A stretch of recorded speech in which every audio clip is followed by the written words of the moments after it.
کوشش تو کر سکتی تھی۔ بولو کیوں وہ کتے کی طرح تمہیں گڑے بیٹھا ہے؟ ویسے وہ اس کا یوں دوپٹے سے لاپرواہ ہو کر چلنا، بات بات پر ہنسنا، دلکشی سے بالوں کو جھٹکنا وجہ یہ ہو سکتی تھی۔ یا پھر وہ پوچھنے لگی کیونکہ تقویٰ کے ساتھ ہوتے کسی کی ہمت نہیں تھی کہ اس کی طرف دیکھے۔ وہ جس عزت اور احترام سے وہاں کے لڑکی اور لڑکوں سے مخاطب ہوتی تھی، ہر کسی کی بھائی بہن کی کہہ کر مدد کرتی تھی، ویسے ہی سبھی سے عزت کی نگاہوں سے دیکھتے تھے، اور آج تک کسی کی ہمت نہیں تھی اس کی طرف آنکھیں پر آج ہر کوئی ان کی طرف دیکھ رہا تھا، کیونکہ کہتے ہیں ماں ہاں کہیں غلط مرد کو غلط راہ پر دھکیلنے کی ذمہ دار عورت بھی ہوتی ہے۔ ویسے ہی آج سر سے دوپٹہ سڑک کر جب اس کے گلے میں آیا تو ہر کسی کی ایکسرے کرتی نظریں اس پر چپکی ہوئی تھی۔ سائم نے مجھے صبح پرپوز کیا، حیرت سے تقویٰ کا منہ کھل گیا تھا۔ کیوں لگا نا شوق؟ مجھے بھی ایسے ہی لگا جب اس نے کہا کہ وہ مجھ سے پہلے دن سے محبت کرتا ہے پر تمہاری وجہ سے ہمت نہ کر سکا۔ سوچو ذرا تقویٰ، مجھے پہلے پتہ ہوتا کہ سائم مجھے پسند کرتا ہے تو اس لیلا کی میں آنکھیں پھوڑ دیتی جب اس نے سائم کے سامنے میری انسلٹ کی تھی۔ تقویٰ کے ہاتھوں کو پکڑ کر اس نے کہا کیوں عاشی، میری وجہ سے بھی کیوں نہ بول سکا؟ تمہارا کردار اتنا کمزور ہے کہ یوں تمہیں اظہار محبت کرتے پھرے؟ بے شک اسلام میں پسند سے شادی کرنے کی اجازت ہے، پر یوں سب کے سامنے عورت کے کردار کو کمزور کر کے پرپوز کرنا جائز نہیں، اور اگر اسے تم سچ میں پسند ہو یا سچ میں تم سے محبت کرتے ہے تو تمہارے گھر رشتہ بھیجے۔ یہ کیا طریقہ ہوا بھلا؟ یہ گمراہی ہے، اس نے سمجھانے والے انداز میں کہا۔ پاگل، میں اس لڑکی سے شادی کروں؟ یہ کیا اتنے چھوٹے سپنے ہیں میرے؟ ایک بلند کہکہ لگا کر اس نے کہا، اور تقویٰ کو سمجھ نہ آیا اس نے ہوا کیا اس بہکی باتیں کر رہی ہے، تو جاؤ اسے انکار کر دو اور کہو آئندہ مجھے ایسی ویسی لڑکی سمجھ کر ایسا کہا تو اچھا نہیں ہوگا، اور سر پر دوپٹہ ٹھیک کرو، تمہاری عزت کسی کی امانت ہے۔ تقویٰ نے آہستہ سے عاشق کے کہکے پر سب کو متوجہ ہوتے دیکھ کر کہا، چھوڑو یار، کیا فرق پڑتا ہے، رہنے دو اس پاگل، میں کوئی انکاری اظہار نہیں کر رہی۔ وہ منہ بنا کر بولی، عاشق تو پھر یہ تمہارے پیچھے ایسے ہی گھومتا رہے گا اور اس سے تمہارے امیج پر اثر پڑے گا، پتہ بھی کیسا لڑکا ہے۔ مجھے کوئی فرق نہیں پڑتا یار، کہیں تو میں بھی خود کو انسان سمجھو، ورنہ گھر میں چھوٹی چھوٹی خواہشوں کے لیے ترستی معاشیوں کی طرح کام کرتی، میری تو کوئی ویلیو ہی نہیں رہی، مطلب کہیں تو کوئی فائدہ ہو اتنے حسین ہونے کا، اور ویسے ان سب کو تم نہیں سمجھ سکتی۔ عائشہ بیزاری سے بگڑے موڈ سے بولی، عائشہ اس کے بڑے بڑے خوابوں کا تو پتہ تھا پر یہ سوچتی کہ یہ تقویٰ کو نہیں معلوم تھا۔ تبھی پہلی بار سن کر وہ صدمے سے بولی تو عائشہ ہنس پڑی، چل یار اس کا نام زندگی ہے، آنکھ مارتے بولی تو اس سے پہلی بار اس کے ساتھ وحشت ہونے لگی۔ اور ایک مزے کی بات سن یار، میں کہتی تھی نا کہ دنیا میں ابھی بھی خوابوں کے شہزادے ہوتے ہیں، تو یار کبھی غور سے دیکھ حیدر شاہ، اف کیا بنتا ہے تقویٰ، میں بیان نہیں کر سکتی، اور اس کی دولت بھابی کے منہ سے سن کر میرا منہ کھل گیا۔ مجھے یقین نہیں تھا کہ مہکار بھابی بھی اتنی امیر کبھی گھرانے کی بیٹی ہیں یار، ان کی ایک حویلی ہے لندن میں، ان کا اپنا بنگلہ ہے، اور پیرس میں اس کا باپ مشہور بزنس مین ہے، اور انہوں نے ساری زندگی عیش و عشرت سے گزاری ہے۔ یہ تو مہکار بھابی بھی تھی جو محبت میں مر کر ہارون بھائی کی شادی کے لیے اپنی ہر چیز چھوڑ چھاڑ کر چلی آئی ہیں۔ دونوں گالوں پر ہاتھ رکھ کر وہ آہستہ سے تقویٰ کو بتا رہی تھی جو بزاریت سے سن رہی تھی۔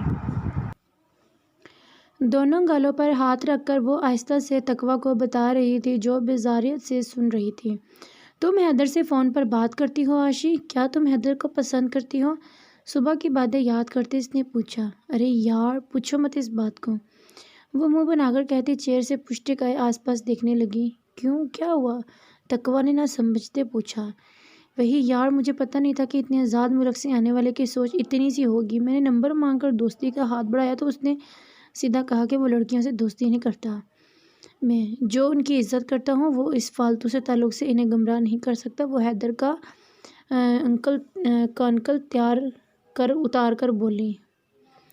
حیدر کی نقل اتار کر بولی۔ تقویٰ حیرت سے اسے دیکھنے لگی۔ اچھا ایسا کیا؟ تقویٰ کو یاد آیا اس نے صبح ہی تو اس سے دوستی کرنے کو کہا تھا۔ ہاں، پر بھابی نے میری بات سن کر مجھے اس کا نمبر دے دیا، اور پھر اس کے بار بار اگنور کرنے پر بھی میں اس سے باتیں کر ہی لیتی ہوں۔ وہ ہنستی اپنی بات کا مزہ لیتے بولی، تم اسے پسند کرتی ہو عائشہ، جس کی وجہ سے اپنی انہا عزت کو کچل رہی ہے؟ افسوس سے وہ بولی، بکواس نہ کرو، میں کیوں اپنی انہا عزت کو کچلنے لگی، میں صرف اس کی دوست بننا چاہتی ہوں بس۔ بکس اٹھا کر وہ وہاں سے چلی گئی اور تقویٰ پیچھے اس کے تیزی سے بدلتے رنگوں کو دیکھنے لگی۔ السلام علیکم تقویٰ، کیسی ہوں؟ اس کی کلاس فیلو تقویٰ کے سامنے بیٹھتی بولی۔ وعلیکم السلام، شکر الحمدللہ میں ٹھیک ہوں، آپ کیسی ہیں؟ تقویٰ سر جھٹکتی اسے کسی اور وقت پر سمجھانے کا سوچتی بولی۔ میں بھی ٹھیک ہوں تقویٰ یار، یہ کچھ ہیلپ کر دو۔ وہ مسکرا کر بک سامنے رکھتی بولی تو اس نے مسکرا کر سر ہلایا۔ عائشہ کے جاتے ہی سائم بھی اپنے دوستوں کے ساتھ کینٹین سے چلا گیا۔ اچھا ہوا بیٹی تم آ گئی، ذرا کچھ روٹیاں تو ڈال کر دے دو، میری کمر میں بہت درد ہے۔ عائشہ کو آتے دیکھ کر چارپائی پر پڑی عشرت بیگم درد سے بولیں، کیا امی، ایک تو میں تھک تھک کر آؤں، اوپر سے گھر کے کام بھی میرے سر ڈال دو، یہ بھی کوئی ماسیوں والی زندگی ہے؟ ایک لاڈلی بیٹی ہوں میں آپ کی، پر زندگی نوکرانیوں جیسی ہے۔ بیگ پھینک کر وہ صوفے پر گرتی تلخ لہجے میں بولی، کتنی دفعہ ابو اور آپ سے کہا ہے ایک نوکرانی ہی لگ رہی، پر یہاں جب مفت کی نوکرانی پڑی ہے تو کیا ضرورت دوسروں کی؟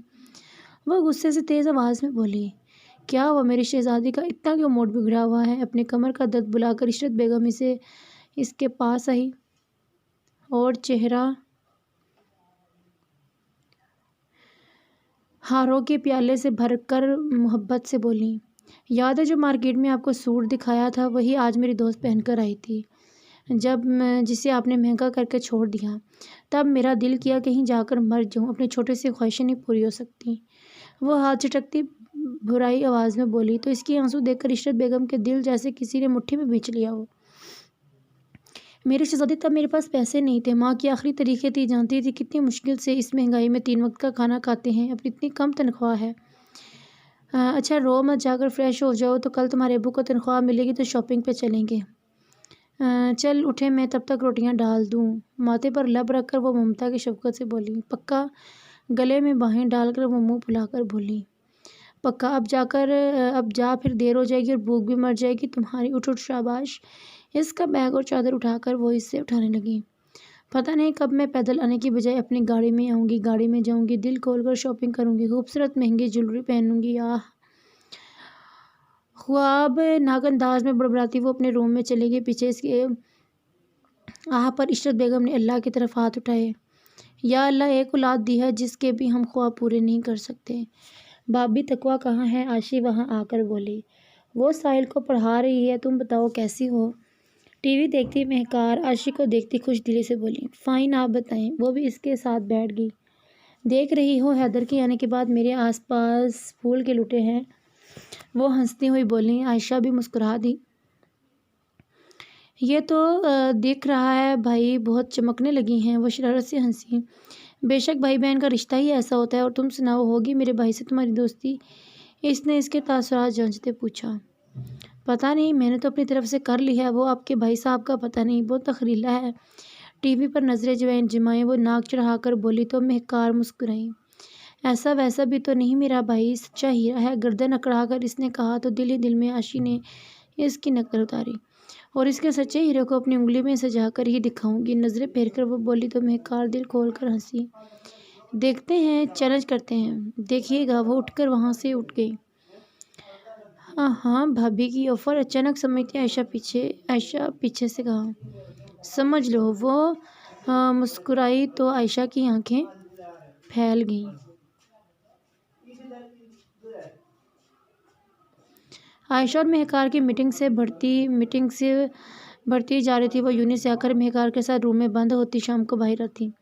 اب تو ساحل کو چینج کروانا اور کھانا کھلانا بھی تقویٰ کے سر آ گیا تھا۔ ہارون اپنی مینیجر کی پوسٹ میں مصروف تھا اور حیدر اپنے گھر آفس کے کام میں۔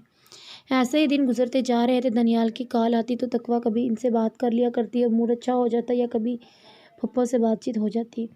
وہ چاہتی تھی بس جیسے تیسے دن اور سال گزر جائیں اور وہ اپنے گھر میں شفٹ ہو جائیں۔ پھپھو کو اس نے چھپ چھپ کر بہت منتیں کی تھی کہ وہ کراچی آ جائیں کیسے بھی کر کے، پر انہوں نے اپنے ہزار مسائل بتا کر قصہ ہی ختم کر دیا۔ اب تقویٰ تھی اور اس کی نمازیں کہ یا اللہ کچھ بھی بنا پر کسی کا محتاج نہ بنا میرے مالک۔ حیدر گاڑی کے باہر پارک کرتے حامد صاحب کی کال آنے پر موبائل اوکے السلام علیکم ڈیڈ کیسے ہیں کرتے کان سے لگائے حشاش بشاش آواز میں بولا، وعلیکم السلام ینگ مین، کیسے کیا ہو سکتا ہے جب میرے دونوں بچے مجھ سے دور ہوں اور میں یہاں اکیلا پیرس میں سڑ رہا ہوں، اور تم دونوں اپنے باپ کو تو بھول ہی گئے ہو، پھر کیا طبیعت کا پوچھنا؟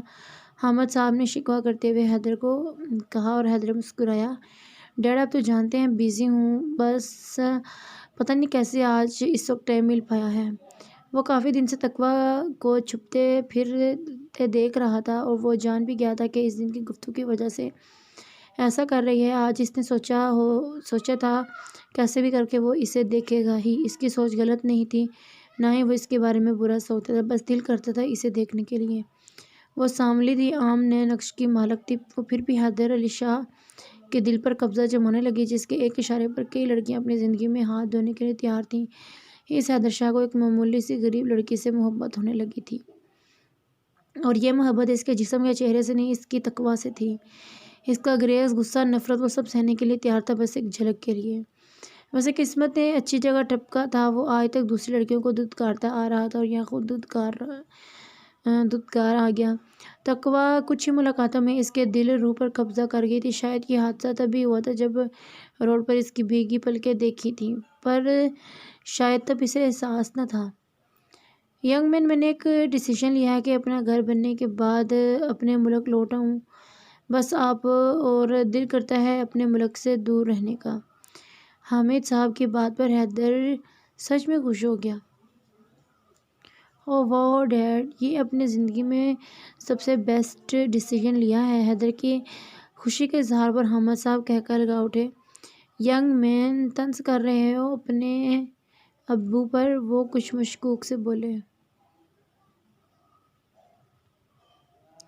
نہیں، سچ میں اچھا ڈیسیژن ہے، وہ ہنس کر یقین دلانا چاہتا تھا۔